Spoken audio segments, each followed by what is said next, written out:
that protecting and promoting rights of the child, we consider here in this House and in the Commission the legal obligation, but not only that, also the moral imperative.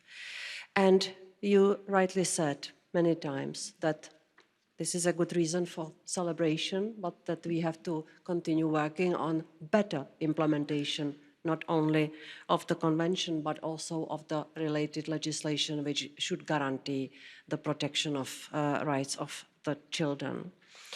There is also an economic case, because according to many studies, according to many papers we work with, it is also one of the most valuable long-term investments our economies and societies can make.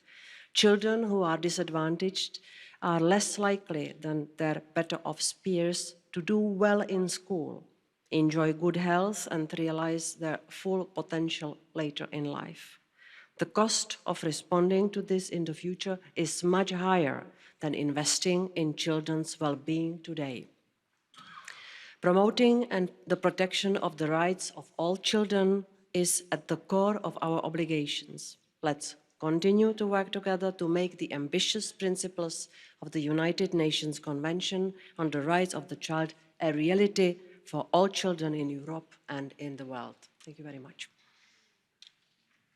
Vielen Dank, Frau Kommissarin Jourová. Nun zum Abschluss der Aussprache im Namen des Rates Frau Ministerin Tuppurainen.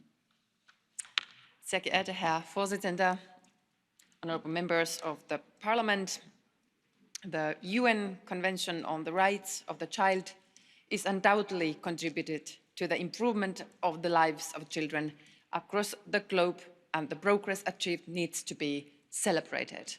I thank you for this very timely debate. It shows the commitment of the European Parliament. The 30th anniversary of the Convention is an opportunity to celebrate our common achievements. However, a lot remains to be done.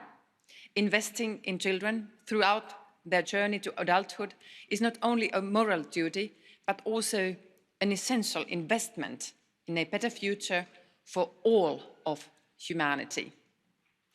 And Mr. President, as we are celebrating the 30th anniversary of the UN Convention, one has to bear in mind that the world has indeed changed. It is very different than 30 years ago.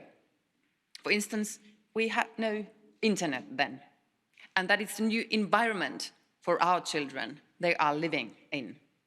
And despite its possibilities, for instance, in tackling loneliness or enabling online education environments, it may also cause harmful addiction, or as MEP Netchinga rightly said, it may increase the risk of sexual exploitation by ruthless predators or provide a platform on online bullying.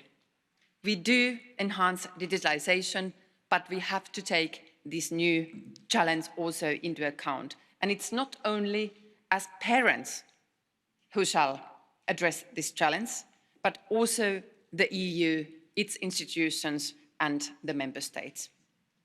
As a poem says, for a child, you cannot say tomorrow. His name is today. Thank you very much for this debate. Vielen Dank, Frau Ministerin Tuppurainen.